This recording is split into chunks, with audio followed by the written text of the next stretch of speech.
avec un masque qui se promène dans les décombres d'une maison. Et donc, j'ai l'impression que l'ère nucléaire ou post-nucléaire, où ce qu'on est en train de vivre en ce moment de dénucléarisation, est un stimulant fantastique pour les artistes et les écrivains. Il faudrait que tu vois ça, tu connais ça, Pierre? Oui, oui. C'est disons qu'on est dans une ambiance un peu Stalker, où il a récupéré des masques animaux d'un supermarché ou de je ne sais plus quoi qui fermait, et lui et des amis se promènent dans des endroits un peu déserts de la ville avec ça sur la tête. Donc effectivement, on a une dimension un peu surréaliste qui fait que c'est... Oui, ça donne une impression un peu post-nucléaire. C'est deux approches complètement différentes, alors que dans un cas, c'est un documentaire, alors que dans l'autre cas, c'est une œuvre de fiction. Numérique, qui est en boucle, finalement.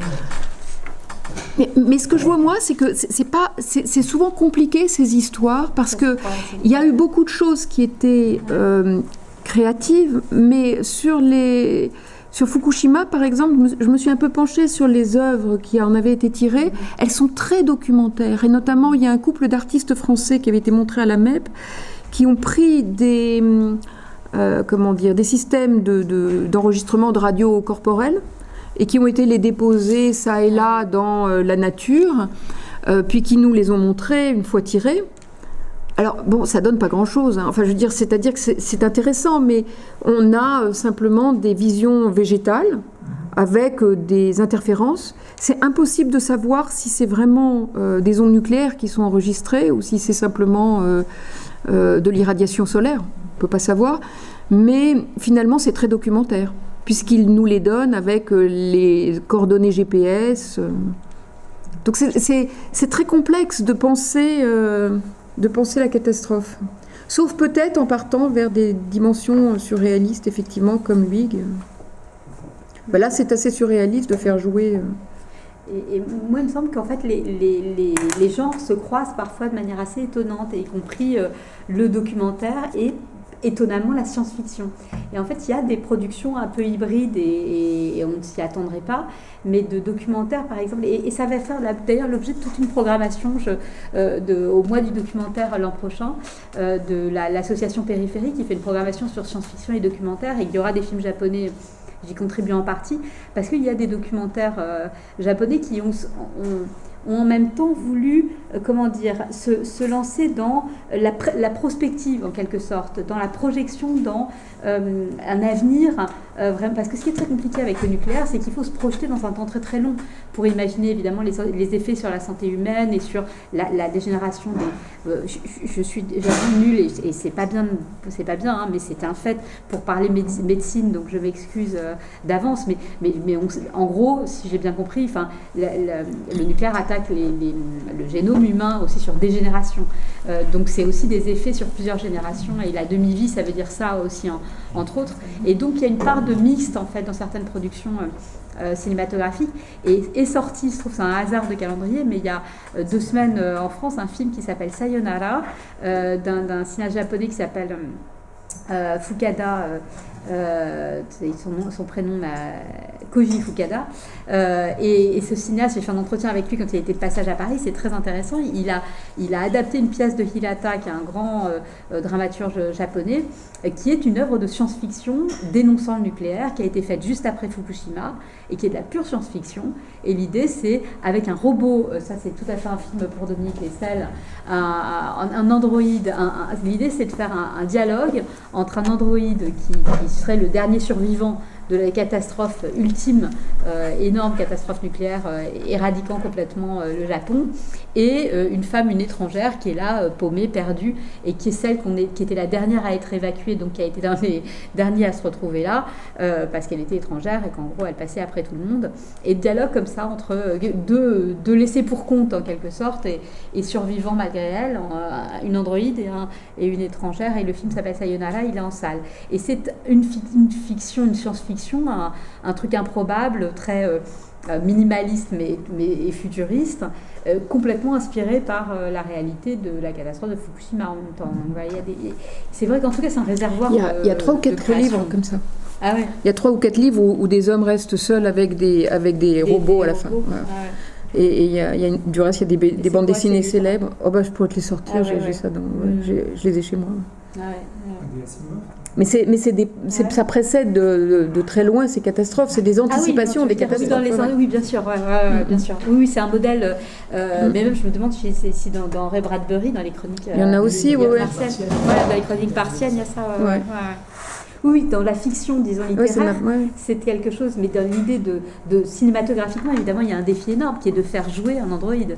Parce qu'en fait, le défi est relevé d'abord par le Hirata, le metteur en scène, ce qui faisait de cette pièce un événement. La pièce est passée dans les festivals de théâtre là, d'automne à Paris, et c'était un gros événement parce que cet androïde, c'était une prouesse technique, etc., japonaise, cet androïde jouait vraiment. Il y a vraiment un robot qui joue sur scène, et de la même manière, il y a un androïde qui joue vraiment dans le film.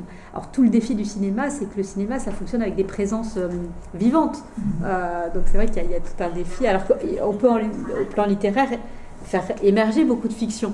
Mais le cinéma, il y a une épreuve de vérité de la vie devant l'écran quand même.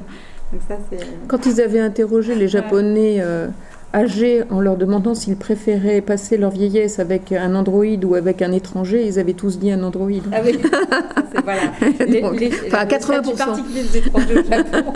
Non, mais du coup, pour eux, c'était une très bonne solution, l'androïde. Ouais. Est-ce que ça convoque aussi et ça rebondit sur les questions de temporalité, de temps biologique et de temps historique? C'est que le nucléaire, on est dans une autre temporalité complètement différente qui touche de génération en génération dans la biologie et qui est même à une échelle géologique, parce que la demi-vie, on n'en verra jamais la fin. C'est exactement ça, vous dites beaucoup mieux que... C'est un concept qui touche à différentes temporalités à la fois. C'est tout à fait ça. Je pense qu'il est très fréquent. C'est tout à fait ça. Oui, c'est pour ça que là, je rejoignais complètement ce que vous aviez dit. Tu vas remonter sur... Je crois que c'était aussi... présent dans ton intervention, c'est-à-dire ce passage entre les questions de lieu et les questions de temps qu'il est important de passer de l'un à l'autre. Oui, c'est compliqué. C'est compliqué, c'est très compliqué, mais il y a quand même des priorités. Et il y a une phrase de Gustin Berg que j'aime beaucoup qui dit que le cybermonde ne peut pas vivre sans les techniciens. Non, le cybermonde ne peut pas vivre sans la biosphère, tandis que la biosphère peut vivre sans le cybermonde. Donc, il est possible que la biosphère ne puisse pas vivre avec le cybermonde, par contre. Tu sais qu'il y a une arme comme ça très connue qu'ont inventé les Américains, qui fait peur au monde entier en ce moment, qui sont des robots auto-réplicants qui sont construits sur la chimie du silice et qui, s'ils sont lâchés dans la nature, détruisent tout, s'auto-répliquent jusqu'à destruction. Oui, mais alors... ça aussi, ce serait pas mal. Absolument. Mais la phrase de Berg doit être entendue dans le sens que le cybermonde, c'est quelque chose qui dépend je comprends bien. Qui donc dans la hiérarchie des nécessités, la biosphère vient d'abord. Bien sûr. Bien sûr. À tel point qu'on peut même la détruire. Oui. C'est un débat ouvert, mais je pense que la situation est très avancée. C'est pourquoi bien sûr. La notion de no man's land, il faudrait peut-être l'amplifier au maximum. C'est une sacrée utopie d'imaginer la moitié de la Terre sans humains. Ce serait assez inouï. Vous imaginez la moitié de la Terre couverte de bâtiments et l'autre moitié totalement vide. Non, mais il dit déjà que... c'est incroyable, ce serait drôle. Il y a déjà si on considère tous les parcs, les réserves naturelles, etc., il y a déjà une quantité de la surface de l'écumène qui est déjà... Elle n'est pas énorme. Hein. Non, elle n'est pas énorme, mais on peut envisager, selon lui, si l'urgence est prise en compte, on peut envisager le fait d'avoir une extension du 50% de la surface. Mais c'est évidemment si on prend en compte l'urgence et la nécessité de sauvegarder les espèces et d'empêcher les... Sachant qu'il y a des questions très bizarres qui se posent sur les espaces en question, parce que quand on parlait justement de Porquerolles, par exemple, il y avait l'utopie de conserver un écosystème tel qu'il était jusque-là, et puis il y a quelques années, ils ont un sanglier qui a nagé jusqu'à l'île. Et puis tout allait bien, c'était qu'un sanglier. Puis finalement, après une battue en face, un autre sanglier a nagé 7 km jusqu'à l'île, sauf que c'était une sanglière et maintenant il y a des sangliers sur l'île. Et la question est, doit-on détruire tous ces sangliers qui vont peut-être manger le crapaud local ? Et on se rend compte qu'on aurait envie de dire oui, laissons-les, ils ont gagné leur liberté, c'est des animaux sauvages, ils ont suivi une logique. Mais en fait, ils ont suivi une logique du No Animals Land, où on les a chassés vers un endroit où on n'en veut pas davantage. Donc la question c'est, est-ce qu'on doit faire une île pour eux spécialement C'est le problème de toutes les espèces invasives. Ouais. C'est pas souvent l'humain qui cause les problèmes, c'est des espèces invasives. Oui, mais elles sont souvent déplacées par l'homme, voilà. Et qui chamboulent tout l'équilibre écologique. Et ça soulève une question de si l'humain n'est pas juste une autre manière naturelle de faire. De se nettoyer, oui, c'est possible. De permettre la canalisation des plantes et Ça, c'est une croyance védique. Permettre, je n'ai pas entendu, de permettre quoi? Une modification Ah oui. des écosystèmes. Et Antoine, et quand la nature s'arrête. Ouais. Parce que quand on fait cette question de sanctuarisation et de préservation, Oui, tout à fait. on décide vraiment que la nature s'arrête là. Ouais, c'est complexe. Il y a Antoine qui voulait poser une question. Pour relier sur la différence entre l'ouïe et la vue, sur la civilisation occidentale qui est basée sur la vue, donc vous avez expliqué sur la séparation, et donc peut-être justement la position de l'homme sur la Terre, dans l'univers, par rapport à une civilisation, je ne sais pas si comment ça existe, qui serait basée sur l'ouïe. Sur le son. Oui, il y en Et a. à ce moment-là, il y aurait plus une position centrale et ça entraîne une modification de la position de l'être humain dans le cosmos, sur la Terre. Est-ce qu'il y a des cultures qui ne sont pas basées sur la vue, mais qui sont basées sur l'ambiance et une position comme ça qui serait à la fois mobile et qui serait moins localisable, et qui entraînerait une différence de philosophie, ou même d'anthropologie, sur la position de l'être humain dans son milieu ambiant. Les pygmées n'ont pas une culture basée sur la vue. Oui, il y en a beaucoup. Oui, il y en a beaucoup, mais ne serait-ce que la grande civilisation chinoise. On voit ça, par exemple,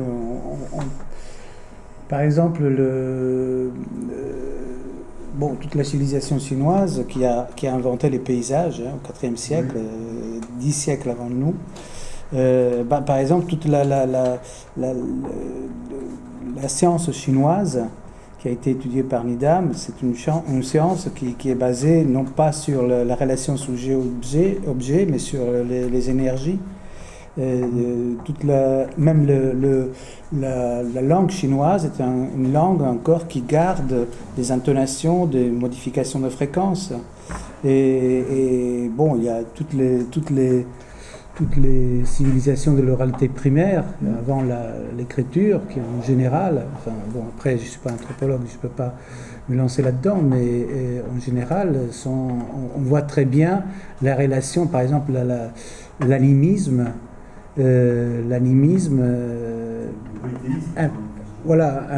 implicitement, c'est une relation au monde qui se donne dans une complexité. Il y a un très beau texte de Eduardo Oliveiros de Castro, qui est cet anthropologue brésilien, qui a travaillé sur les cultures latino-américaines des natifs latino-américains, qui montre comment toute la cosmologie, la cosmogonie, toute la vision que ces peuples, c'est généralisé au continent, qu'ils ont, c'est qu'au départ, il y a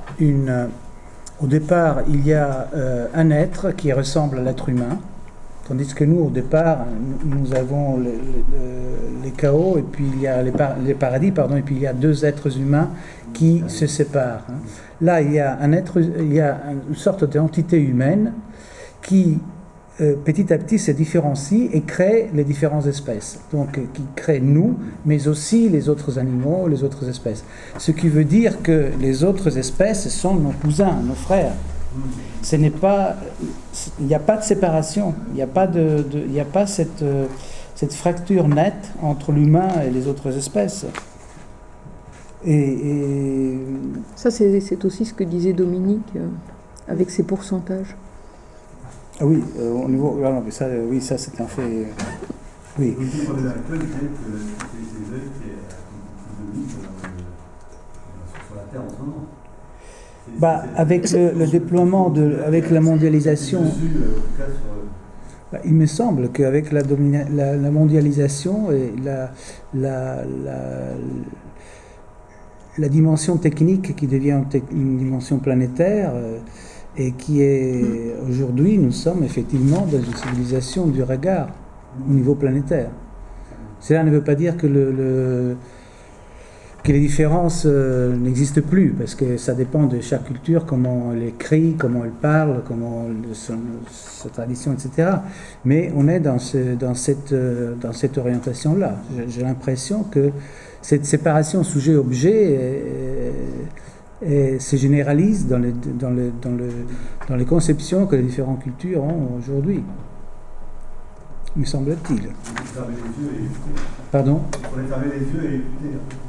Non, c'est pas ça. C'est que non, mais il y a eu dans les années 80-90 ce mouvement canadien qui David Howe, Classen, ce sont différents anthropologues, ethnologues qui ont travaillé sur cette notion de tournant sensible. Tournant sensible. Bon, en France, il y a David Le Breton, Anne Sauvageau qui travaillent sur ces questions-là. Il y a une hiérarchisation sensorielle dans les cultures, dans les civilisations. C'est-à-dire, il y a des civilisations qui regardent plutôt, d'autres qui écoutent plutôt, d'autres qui sont plutôt au niveau olfactif, etc. Et selon l'agencement entre la façon dont une culture, une civilisation organise la perception, le sensible, la vision du monde change. Nous avons une Weltanschauung. C'est-à-dire, nous sommes dans une Weltanschauung, au sens littéral du terme, pas au sens, c'est pas une métaphore. Nous sommes vraiment logothéoriques. Pascal, tu avais une dernière question ? Oui, c'était juste à propos d'Augustin Berg. Je pense que c'est intéressant aussi de parler d'Anne Coquelin, Oui. en parallèle d'Augustin Berg. Et notamment, je me souviens d'un livre qui était sorti il n'y a pas très longtemps, qui était très très beau, qu'elle avait fait en mémoire de sa mère, où elle parle du jardin de sa mère. Et c'est un livre dans lequel elle écrit, donc, je suppose que vous l'avez lu, mais d'un côté il y a son travail de théoricienne et de l'autre côté il y a le pur travail de mémoire, à la fois la mémoire de sa mère, de l'espace de sa mère et de sa mère tous les jours dans le jardin. Et je trouve que c'est assez intéressant de repenser le paysage à travers également une utilité qu'on peut avoir de la terre et qui est à la fois ancrée dans un quotidien, mais qui est bon, enfin, je ne sais pas comment dire de façon assez simple, mais qui est à la fois très modeste. Et on a tout de suite tendance à parler du rapport au paysage de façon, comment dire, en l'abordant toujours du côté du sublime. Et voilà, enfin, je veux dire, le No Man's Land, c'est peut-être également les pots qui sont sur le balcon. Je caricature, mais... En même temps, les pots, c'est une nature mise en prison par l'homme. Donc non, les pots sur le balcon. En revanche, oui, l'élan qui s'est mis dans la fissure du mur, peut-être. Voilà. Sur lequel tout le monde tire pour pas le garder. Hein, et lui, si tu le mets en pot, il meurt. Parce qu'il préfère sa fissure. En fait, on n'a pas inventé cette idée du libre arbitre végétal, mais je dirais ce serait peut-être le stade ultime que l'humanité devrait atteindre, après avoir reconnu un libre arbitre animal. Ce qui n'est pas encore fait. Le tiers paysage de Gilles Clément, oui, c'est un peu ça, c'est le libre arbitre. Oui, mais il y a beaucoup de manipulation et de sauvagerie chez Gilles Clément. Donc oui, non, mais bon, après... Encore faut-il... C'est la base aussi de toutes les sciences qui tournent autour du biomimétisme. Regardez comment la nature fait pour essayer de faire à peu près aussi bien. Oui, mais c'est toujours dans une vision quand même instrumentale. Hein. Bah oui. Ouais. On a du mal à soigner quand même. Ah non, il faut accepter la conscience végétale. Le droit de l'arbre à décider de son futur.